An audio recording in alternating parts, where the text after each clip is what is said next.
What if I told you that the vaccine you've been getting every year, the one you ask for at the pharmacy without question, the one you believe is protecting you, has been replaced by a superior version that your doctor may never have mentioned? That there is a significant difference between getting vaccinated and getting vaccinated intelligently, and that for adults over 60, that difference could determine whether you spend a winter healthy at home or in a hospital bed. I want to be clear about something before we go any further. This video is not about vaccine hesitancy. I am not here to tell you vaccines are dangerous or that you should avoid them. I am a physician and I believe in vaccination. It is one of the most effective tools medicine has ever produced. What I am here to tell you is that vaccines are not all equal. Medicine advances. New formulations replace old ones, and the older versions, the ones that were considered adequate a decade ago, have in several cases been so dramatically outperformed by newer technology that continuing to use them is a medical mistake. I'm Dr. Jake Taylor, and today I'm going to walk you through 5 vaccines that I would never get in their outdated form, and the modern alternatives I recommend to my own family and patients. For each one, I'm going to explain exactly why the old version falls short, what the new version does differently, and what you need to say to your doctor to make sure you get the right protection. This is not information that gets explained in a typical 10-minute doctor's appointment, but it could change how protected you are for years to come. Write your country in the comments. And if you're new here, subscribe and turn on notifications. I make these videos every week for people over 60 who want real, evidence-based health information. Let me tell you about Harold. He was 71 and had been getting his pneumonia vaccine, his flu shot, and his tetanus booster on schedule for years. He was doing everything he was supposed to do. He felt protected. Then he ended up in the hospital with pneumonia for 11 days. When I reviewed his vaccination history, the picture became clear immediately. Every vaccine he had received was the standard version. None of them were the formulations that current evidence supports for adults his age. "I thought a vaccine was a vaccine," he said when he recovered. "That is the mistake I want to help you avoid. A vaccine is not just a vaccine, and after today, you will know exactly what to ask for." Why your immune system after 60 needs a different strategy. Before we go through the 5 vaccines, you need to understand one concept that changes everything. It is called immunosinescence, and it is the reason that what works for a 30-year-old does not work nearly as well for a 70-year-old. Immunosinescence is the gradual decline of immune function that comes with age. Your immune system does not disappear, but it becomes slower, less precise, and less capable of mounting strong responses to new threats. The immune cells that should multiply rapidly when they encounter a vaccine antigen do so less efficiently. The memory cells that are supposed to store that protection for years do so less reliably. Think of it this way. Imagine your immune system as a military force. In your 30s, that force is well-trained, well-equipped, and responds quickly to any threat. By your 70s, the same force has lost some of its best soldiers. The ones remaining are competent, but they need more support, better intelligence, and more precise tools to mount the same quality of defense. This is why standard vaccines designed for the general population are often inadequate for older adults. They were calibrated for a younger, more robust immune response. Giving an older adult the same dose and the same formulation that works for a 35-year-old is like sending that aging military force into battle with the same basic equipment that the younger soldiers use. It works to a degree, but it is not the best strategy. The good news is that vaccine science has caught up with this reality. For most of the major vaccines, there are now formulations specifically designed to overcome immunosinescence, to produce stronger, more durable protection in older immune systems. The problem is that these newer formulations are not always offered automatically. You have to know to ask. There is another factor that makes this conversation urgent. Many adults over 60 have multiple chronic conditions and take multiple medications. These conditions and medications can further suppress immune function, making the gap between standard and enhanced vaccines even larger. If you are managing diabetes, cardiovascular disease, or any condition that involves immune suppression, the argument for the upgraded formulations is even stronger than it is for a healthy 65-year-old. The baseline immune response is lower, which means the extra stimulation provided by enhanced formulations makes an even more meaningful difference. Vaccine 5, the pneumonia vaccine, the outdated shield. The first vaccine I would never receive in its old form is the pneumonia vaccine, specifically the version called PPSV23, sometimes known as Pneumovax 23. Streptococcus pneumonia, the bacterium this vaccine targets, is one of the most dangerous threats to adults over 60. It does not just cause pneumonia, it causes bacterial meningitis, bloodstream infections, and sepsis. These are not recoverable conditions for many older adults. Pneumococcal disease is a leading cause of hospitalization and death in people over 65. For many years, PPSV23 was the standard of care. The 23 in its name means it targets 23 types of pneumococcal bacteria. More must be better, right? Here is why that logic fails. PPSV23 is what is called a polysaccharide vaccine. It presents your immune system with fragments of the bacterial cell wall. The immune response it generates is real but shallow. It activates one type of immune cell but does not engage the deeper memory-forming cells that create lasting protection. Research has consistently shown that the protection from PPSV23 fades significantly within a few years, and in adults over 70 with immunosinescence, the initial response is often weak to begin with. The modern alternative I recommend is PCV20, sold as Prevnar 20. This is a conjugate vaccine. The technology works differently in a way that produces dramatically better results. Instead of just presenting bacterial fragments, a conjugate vaccine attaches those fragments to a carrier protein that the immune system recognizes as a serious threat. This triggers a much broader, deeper immune response that includes the memory-forming cells. The protection is stronger and significantly more durable. PCV20 covers 20 types of pneumococcal bacteria, fewer than PPSV23 on paper, but the quality of protection for each type is incomparably superior. The CDC now recommends that adults 65 and older receive PCV20 as a standalone vaccine. When you speak to your doctor, say specifically, "I would like the PCV20 vaccine for pneumococcal protection." Do not accept PPSV23 as the default without this conversation. George was 73. He had received PPSV23 twice, which was the standard protocol for years. When PCV20 became available, I recommended he receive it. "Why wasn't I given this from the beginning?" he asked. "Because it did not exist from the beginning, but it exists now and there is no reason not to use it." One important note about timing. If you have already received PPSV23 in the past, you can still receive PCV20. The current guidance supports transitioning to the conjugate vaccine even if you have previously received the older formulation. The protection they generate through different mechanisms is complementary rather than redundant. Speak with your doctor about the appropriate interval between them, which is typically at least 1 year from your last pneumococcal vaccine. Vaccine 4. The Shingles. Vaccine. The coin flip versus the near certainty. The second vaccine I would never receive in its outdated form is the original shingles vaccine, Zostavax. In many countries, it is no longer available, but the lesson here matters even where it has been phased out because it illustrates exactly the kind of upgrade I am describing throughout this video. Shingles is the reactivation of the chickenpox virus that most adults over 60 carry dormant in their nervous system. When the immune system weakens with age, the virus can wake up. When it does, it produces a painful, blistering rash and, in many cases, a complication called postherpetic neuralgia, a nerve pain that can persist for months or years after the rash heals. Patients describe it as burning, stabbing, and electric simultaneously. It is one of the most disabling chronic pain conditions that exists. Zostavax was a live attenuated vaccine. It used a weakened form of the actual virus. Its effectiveness was approximately 51% overall and dropped to around 18% in adults over 80. The people who most need protection from shingles, the oldest adults with the weakest immune systems, were the ones the vaccine protected least.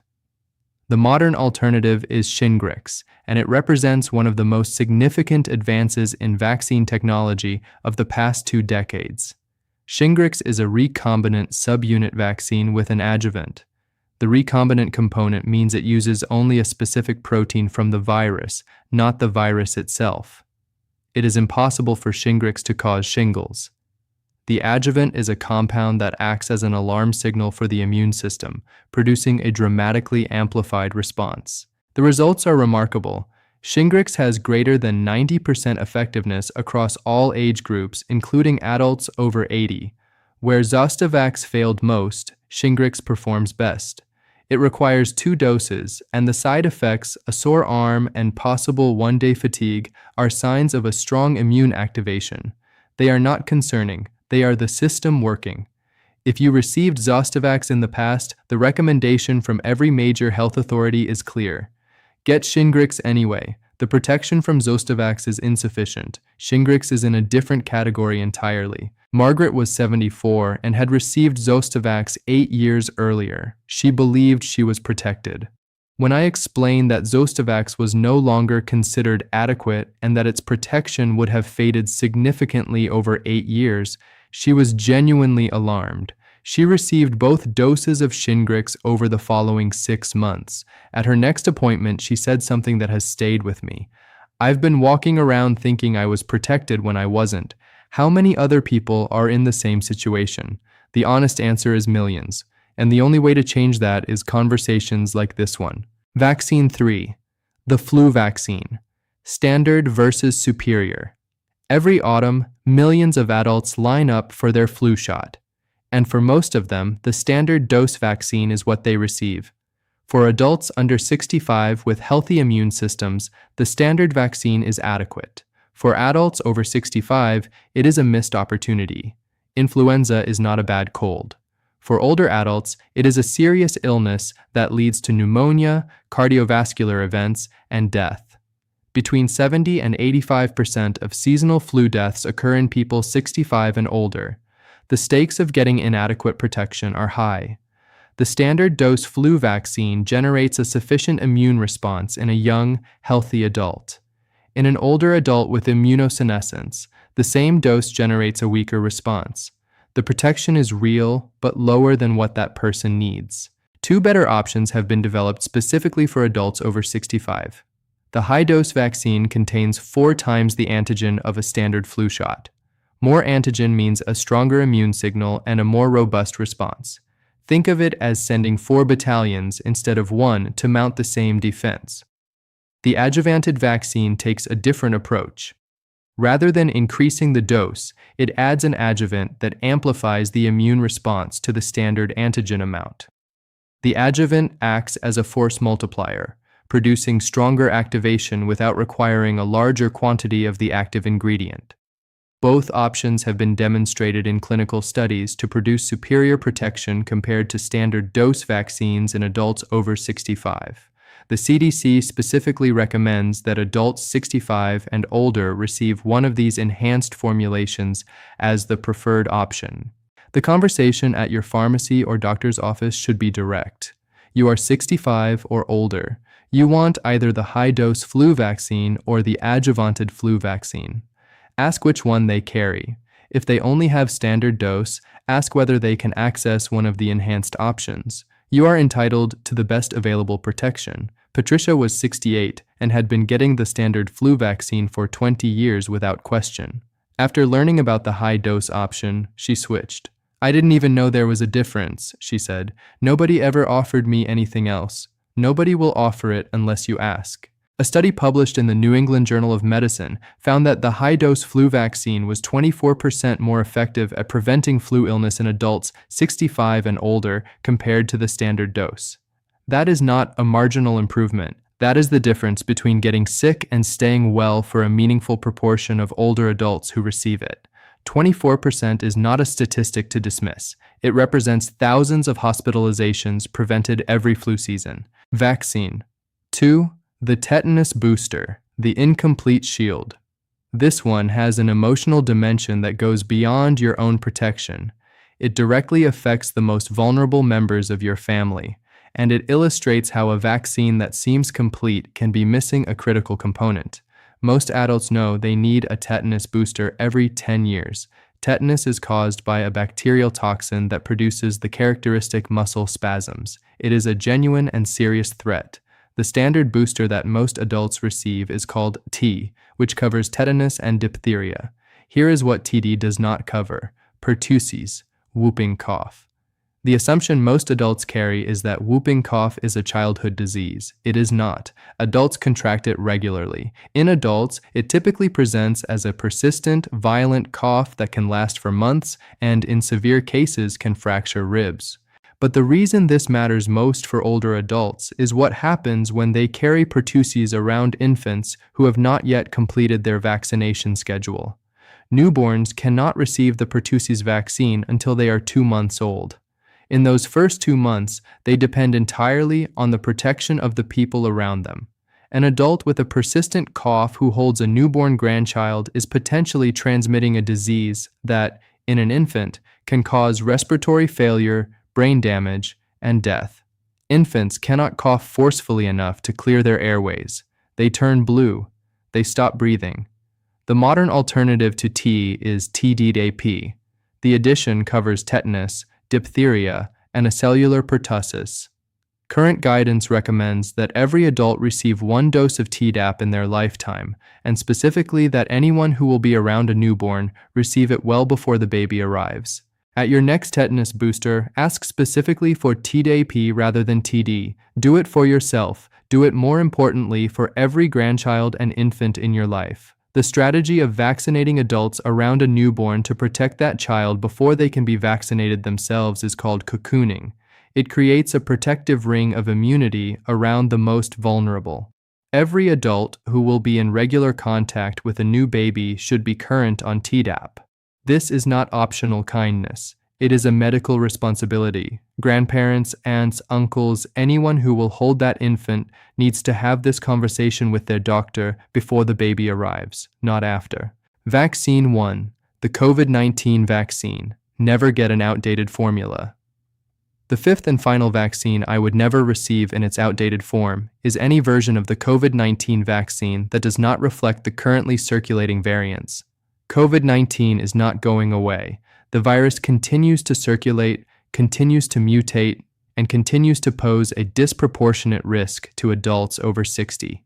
The vaccines that were developed against the original strain of the virus were genuinely remarkable achievements that saved millions of lives. But the original strain is no longer what is circulating. The virus has changed considerably. A vaccine designed to match the original 2020 strain of the virus offers substantially less protection against the variants that are currently circulating.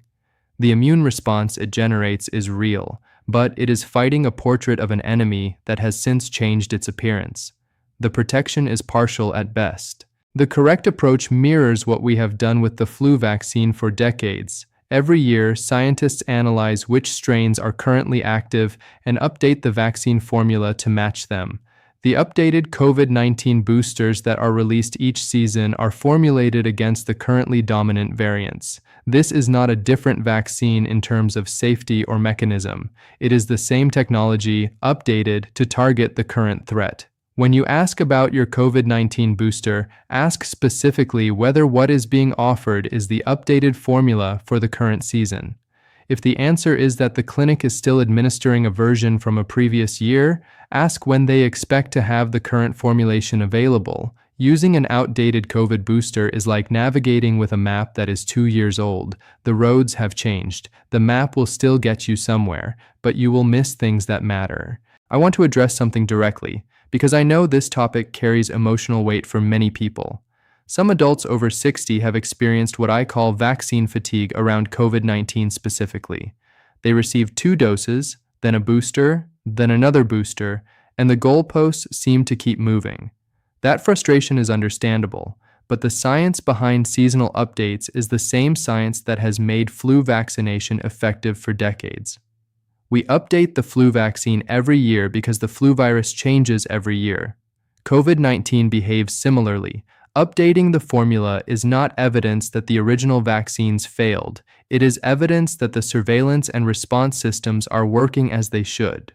The adults who benefit most from the updated boosters are precisely those over 60 whose immune systems need the most precise possible target to mount an adequate response.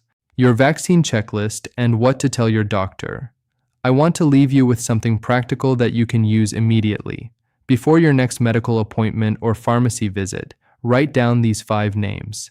PCV20 for pneumococcal protection, Shingrix for shingles, high-dose or adjuvanted influenza vaccine for flu season, TDAP for your next tetanus booster, updated formula COVID-19 booster for the current season. These are not requests that should surprise a well-informed physician. They are the current evidence-based recommendations from major health authorities for adults over 60. If your doctor is unfamiliar with any of them or dismisses them without explanation, that is worth a second conversation or a second opinion. The goal of this conversation is not to challenge your doctor. It is to arrive as an informed participant in your own health care rather than a passive recipient of whatever is offered by default. There is a significant difference between those two positions, and the difference shows up in health outcomes. I want to add one practical suggestion that several of my patients have found useful. Bring a written list to your appointment rather than trying to remember these names in the moment. Vaccine names are technical and easy to confuse under the minor pressure of a medical appointment. A piece of paper or a note on your phone that says PCV20, Shingrix, high-dose flu, Tdap, updated COVID formula takes 30 seconds to prepare and ensures that the conversation happens the way you intend it to. Your doctor will not be offended by a list. Any physician who values informed patients will welcome it. Robert was 77 and came to me after his previous physician had never mentioned any of the enhanced vaccine options despite managing his care for 6 years. He had received standard dose flu vaccines, PPSV23 for pneumonia, and TD boosters throughout that time. We went through the updated recommendations together. He received PCV20, Shingrix, and Tdap within 3 months. 6 years, he said. Nobody mentioned any of this for 6 years. The information existed. It was simply never offered. Leave a comment telling me which of these vaccines you had already received in the updated form and which ones you were not aware of. Your comment helps other people in this community start the right conversation with their own doctors. If this video was useful, share it with someone over 60 who gets their vaccines on schedule without ever questioning which version they are receiving. One conversation with their doctor, armed with this information, could meaningfully change the protection they carry for years. Subscribe if you haven't already. I'm Dr. Jake Taylor. Take care of yourself, and I'll see you in the next video.